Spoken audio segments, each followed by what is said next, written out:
What's going on? It's Zonnique, and you're checking out my boy, David Duane. What's going on, everybody? Thank you for tuning back into On Air with the one and only rock star on the mic, David Duane, live from the Great Xscape Tour. We got our girl, Zonnique, with us. How are you? I'm good. How are you? I'm doing great. So glad to, finally meet you. I'm glad to meet you, too, and I'm glad you watched the show. Listen, had to come because your set was phenomenal. And you know that I've been a fan since, OMG Girl. So, and OMG just being everything. Right, OMG on everything. Like, seriously. And it's so amazing to see, like, you're still killing it the way that you were as in the group. Like, how's that transition on stage been for you? I know I asked you about that on our phone, but on stage, how's that transition for you? On stage, it's been fun figuring it out. I feel like performing by myself, I felt like, how am I really going to just be up there the whole time? Like, right, because there's so much space there. You have to take up the whole stage, and then it's like I'm the only person singing and talking and dancing, so it's like I have to have extra wins. How I feel. So at first, I was very nervous about doing it. Just having my first show. Back to my first show, I was really nervous. But I think after a lot of rehearsals, I got extremely comfortable, and I think having dancers, it makes me feel like, like I'm still like in a group. Like I don't know, having two people on the side of you makes me feel really comfortable. Feels that extra comfort. That extra like they got a little extra something to watch. But even like it's different though, because when I look at the screens or when I look at people, and I'm like, if I'm over on this side and the dancers are all on the one side, they're only looking at me, so it's like I have to entertain the whole time. You're like, I gotta remember every single thing because everything's on me. So it's definitely been a big transition. I'm still figuring it out as I go, honestly. So what was it like, finding out that you want to be a part of the tour? How did it all come about? Because your mom being tiny like that, how did everything come about exactly? Well, I had been talking to my mom about wanting to be on a tour for a really long time. And I'm trying to think, how did we first even begin to talk about it? I think that first it was like, you want to do some show, or is that something you want to do, like be on the tour? So my mom introduced to me, and I was like, I don't know if that's my crowd. Like, I do a couple spot dates. Right. Like, y'all can find some couple cities that, y'all can bring me out, and I'll do that. But I just didn't feel like, it wasn't the comfort right there. Right. Yeah. I feel like, people don't want to watch no young little girl just dancing. And my mom was like, people, you can grow your fan base, is basically what she was telling me. And I was like, I just thought about it, and I was like, okay, I'm going to try it out. And it was like, okay, it's all 30 dates. Like, you're going to be on this whole tour. And I'm like, will I be able to do this? And it's my first time performing in arenas and on a tour. So I was like, it's going to be super different.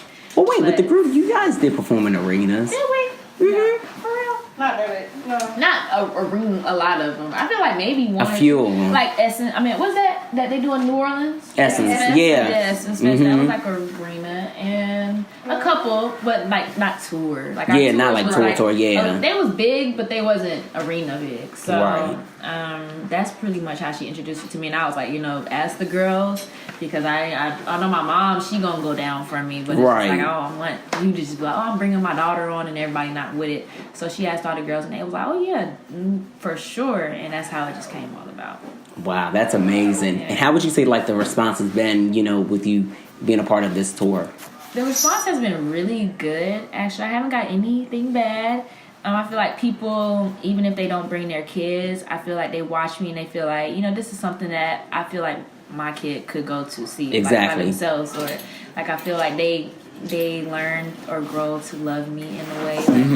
Like a lot of people don't know me out here and know my music. A couple kids do come, or teenagers come with their moms, or just come by themselves, and they're like, I came for you, but it's only a couple. So I feel like it's just everybody has been, and I've been getting a lot of great feedback though, even from the elders. Like they're all like, you was bad. I have had done a lot of FaceTime calls with people. Wow, that's amazing. Like, let me call my daughter. Can you FaceTime my daughter? Can you make a video for my daughter? And then their kids actually know. Right. And that's amazing. Know. So I feel like I'm just, as long as people learning about me, it's going good. What's most important too, I feel, about with this tour is that you're getting to expand your fan base with all diverse of ages and nationalities, and I think that's what's important. Of course, being in the group, you were exposed to that and having opportunity, with growing up hip hop, and then the show with your mom and Tip and stuff like that. Now this is something that's different, because it's like, wait a minute, and it's like a lot of pressure. So do you feel like that pressure like often, or do you feel like it's kind of going down a little bit? I feel like the pressure for me is always on. I don't know how it is. I just feel like I'm not like I feel pressure to do anything, but I just feel like like I have to do perfect. I have to be perfect. I'm really hard on myself, and I think that's just coming from legends. I feel like I have to, like, my bar is already set before I even thought, this is what I want to do. So it's like if I come to this, it has to be at least mediocre. It can't be bad at all. So I feel like the bar is always set. What was the pressure? Would you say pressure about? Yeah, would you say that has it gone down a lot? Would you say?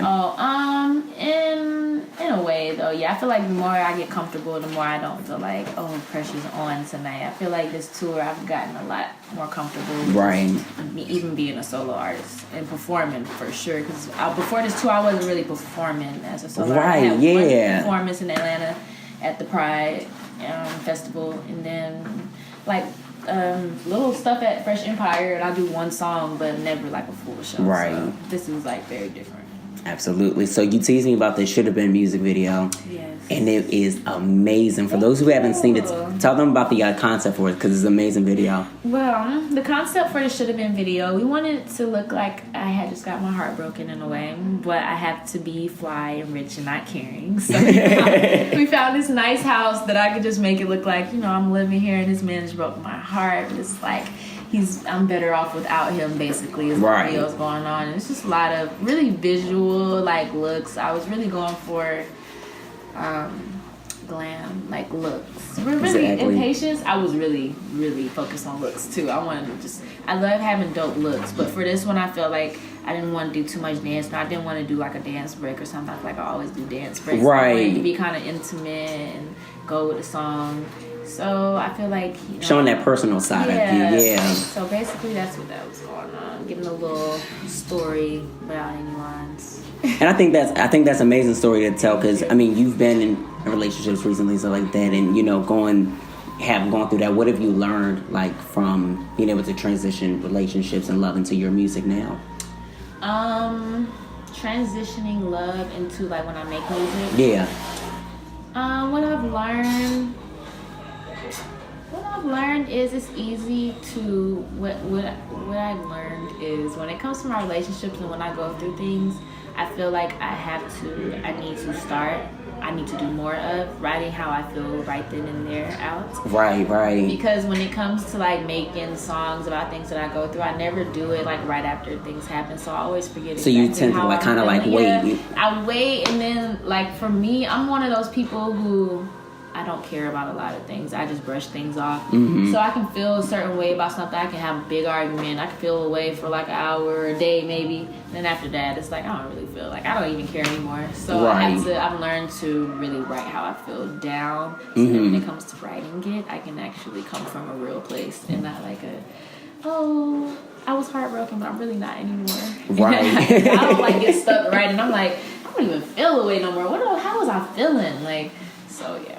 Right, but I always say, with me being a writer myself, I always say that in the moment feeling, especially when you're able to get it out in multiple songs like that, it always feels good to know in the end, because there's tons of men, women. It's just everybody that's going through the problems of love, and it's it repeats itself. It's no one can say that they've not encountered the same situation. For sure. So it's crazy. So now, how would you say that the response to the EP has been this year? Because you did amazing with it. Thank and you. The feedback was just crazy. Thank you. I feel like I got a lot of good feedback from it. I feel like it people told me what their favorites were, and I got to get a feel of what people like to hear from me when it comes to my first project. And I think that's why I was really big on just having different feels on there. When I chose the songs, I chose all my different songs and not just all the songs that sounded the same, because with my first project, I just wanted people to get a feel of what I like and what they like from me, because I listen to all genres of music. Yeah. So you have to as an artist. Yeah. So it's I like to record all type of music, and that's what I was really going for. And I think the feedback was really good, but I feel like people love my R&B side the most. Yeah. Which I should have known, but the Should Have Been song, I wasn't even thinking about putting it on my EP at first. Because I was just really? It was wasn't even on my list. And I don't know, I just felt like it was so plain. Like that's how I looked at the song. Me and my mom had wrote it like a while back. Yeah, you were telling me about that. Yeah. It was old, so it was like, I mean, it's slow. It's kind of like laid back. It felt like it didn't feel like nothing popped out to me about it. My mom was like, no, like you were telling me how she was like, this is the one, like you got to put this out. Everyone's gonna be feeling this because, like you said, everybody can relate to a heartbreak or something where it's like a real situation. So she was like, this is what everybody's gonna relate to. Like, just re-record it, put it on there. And that was like the best advice because that's everyone's favorite song. See, mom knows best. So now let's talk about growing up hip-hop this new season. What can we expect January 11th? This new season, for me, you can really expect a lot of growth from the first season. First season, I was really figuring myself out solo career-wise. This year, I have it halfway figured out. And I'm still figuring out on this second season, but at the same time I'm actually doing things. Like this season you can see like what happened before I came on tour or what was going on before that and how I got on tour and the talks of me getting on tour and stuff like that. With me, everyone else has different things going on this year. I feel like this season will be very interesting. And we're still taping it, even though... I was about to say, still taping, right? Still taping, even though it comes out in the next month. Yeah, January 11th. Yeah, like in a couple of weeks, So how's your schedule been still with filming, even though you have to... be on tour? Mm-hmm. That's been the worst experience. Really? Having to fly back into Atlanta to film and do interviews is like the worst part. Because I have a couple... Green screen, right? Yes. Oof, I have a couple... Well, how many off days have we really had on this tour where, like, I wasn't at home working? Probably one or two. One. Yesterday. Oh, one was our real... Oh, in Miami. So, two. We had an off day there? In Miami? Yeah, remember? When we flew in that day? Oh, yeah. But we flew in. Okay, so like flew in, flew out. One real off day, but all the off days that everybody else has, I spend it in Atlanta, and I go film with them. So, like, that's, like... cool because it feels like you're still touring. It's like you're going to a city, catching up back with everybody. And that's been a little hectic, but at the same time, it's like, I got to get it done. But I did finish filming the other day, but now I have to still go back to finish interviews. Right, for the green screen. So and I was supposed to go back yesterday for our off day, but Atlanta shut down. The airport, all the power went out or something. What? Yeah. So did y'all get more snow down there? No, they said they had a power outage or something, so everybody's flights were canceled going to Atlanta and leaving Atlanta. So I just that's crazy. So yeah. Wow. So what's one word to describe this new season? You would say. If one is hard, you can throw in three more. Wait, 3 more words? This season I would say is humbling. Not for me. For others. So probably a humbling experience. Humbling. Interesting. I always say growing up hip hop is interesting because it's always crazy. And I don't know, this season was a little more nice than last season. So I'm gonna say nice. Living life as a sophomore. Living life as a sophomore. Yeah. You just gave it a whole title. What is that? And nice nasty. If I could put that on my one nice nerve. New to it, but now. Oh yeah. Even though it was my third reality show. Right. Being on that show is very I think the first season was definitely like, what the heck is going on? Yeah. And I feel like not even just from like the media side of it, but like everybody was like, wait, what's like, this is crazy. Right. See, because first season, everyone didn't personally just know each other. Exactly. I'm probably the only person who knew everyone except Ayana. It was my first time meeting her on the show.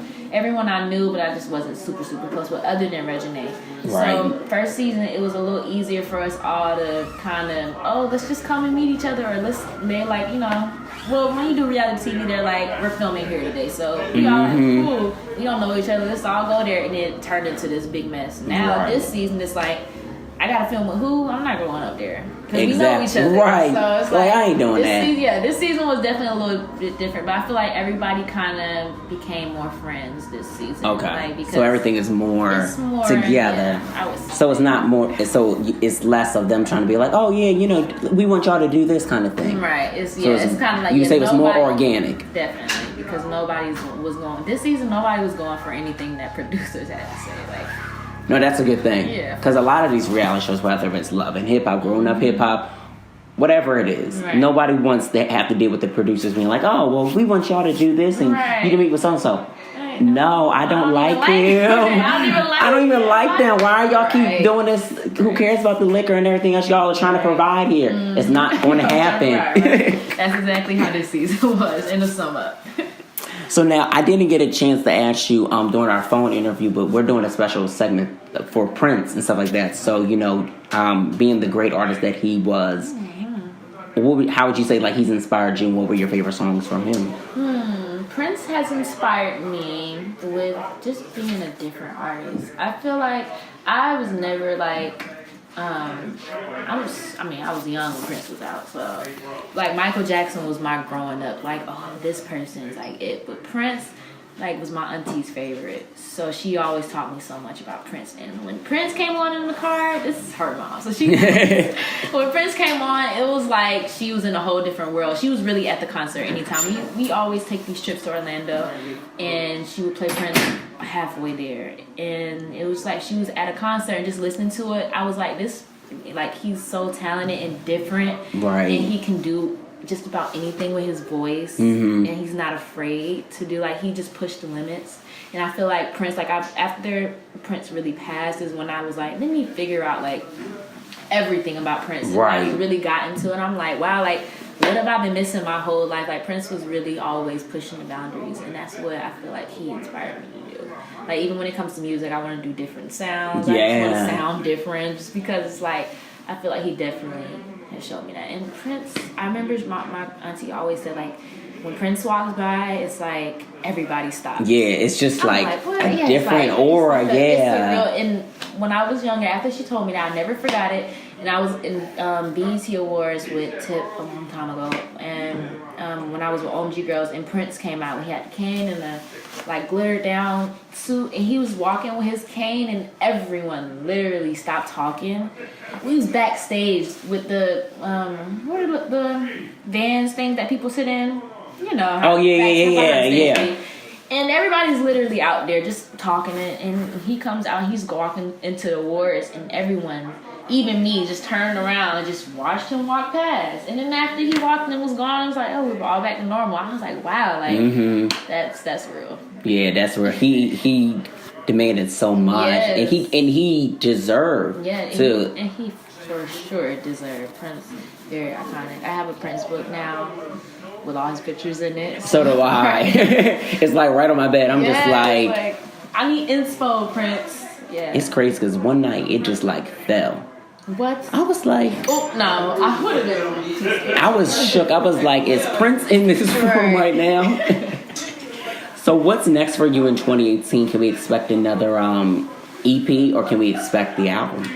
2018, I'm definitely working on an album. I feel like after this tour, all I want to do is record, tour it, and work toward an album. Mm-hmm. I recorded a good amount of songs before I went on tour, but with different people, I've been trying to record with people out that I don't know. Right. Because my first project, I recorded people who I have been always working with, even with OMG Girls, so it's very comfortable, and you know, they already knew my sound. So before a tour, I was trying to try new people.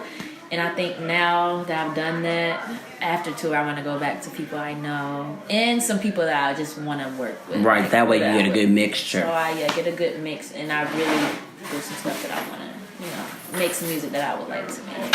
So yeah. That's incredible. So wait, let me finish. I only said one thing. Album. It's like, wait a little bit. Obviously, Growing Up Hip Hop Season 2. What else do I really want to be doing? I want to start modeling. You should. I have to. Yeah, I'm gonna say. What about more merchandise? Oh yes, that was coming up next. Merchandising, definitely more T-shirts and stuff. I'm gonna put on my on my website. I want to make like some dope like stuff, like real kind of like I'm about to make a clothing line. I was starting. Not that I'm trying. I'm about. Right. But I'm saying I want to. You about to do this thing. Yeah, I want to get into it a little bit, but I'm starting with like teas and stuff and seeing how it really works because it's a little more complicated than I thought it was. So right. I'm doing like, especially with how like the fashion industry is changing. Yeah. You don't know what style's gonna be trending next week or even the next day. You're like, well, damn, I thought that's what was good. Right. So yeah, merchandising. I really want to start a bag line. I keep saying it, but I think in 2018 that's something I'm going to work towards. I wear like a lot of side purses and book bags, so I would like to wear make affordable like bags for people because I feel like there's so many designer those that are like those are the cutest ones. The designer side bags and book bags like are cute. I want to make cute ones that are affordable. Right. So that's hopefully because I'm having nice bags that aren't affordable for most. I can get it, but let's do a similar style for you. Yeah. So that's something I would like to do in the new year. Yeah. So what would you say, like designer wise, who kind of like inspired you? Designer, labels. I can say people who style I love. Yeah, let's go with that. My designer is terrible to say. Rihanna is definitely always a fashion icon to me. Rihanna always love. Is her name Sarah Parker? You know the girl from I'm sorry, the song is throwing me off. Sex and the City. Oh yeah. But when she was in Sex and the City, I love her style in Sex and the City. Who else do I love? I hate when this stuff. I get questions like this, and then after I'm gonna be like, "Why didn't I save that person?" Tiana Taylor. Yes. Tiana Taylor. She pushes the limit. Oh my god, perfect every time. Tiana Taylor. Well, I always wanted to cut my hair, but Tiana Taylor makes me feel like if I cut my hair, I have to be swaggy every day, every single day, because like she just makes the short haircut look so good. I think it's just how she just presents herself every day. Her and I would just say I only say two. I said three. You said three. Yeah. Those are some good three. Nice. Zonnique, thanks so much for this interview. Definitely appreciate it. No problem at all. I'm glad you talked with me. You know you missing some good stuff out there. I know. Tamar's like singing, and I'm like, but that's okay. We go home, listen to the CD, YouTube it. Tamar, don't hear me say this. But tell everybody where they can follow you, like, as far as your social media. Well, all my social medias are very different. So I always say my website is zonniquestar.com. Now you gonna put that on there? Should I spell it? No, we know. They better figure it out. Yeah, you'll find all my social medias on my website because all my social media names are different. What's going on? It's Zonnique, and you're checking out my boy, David Duane.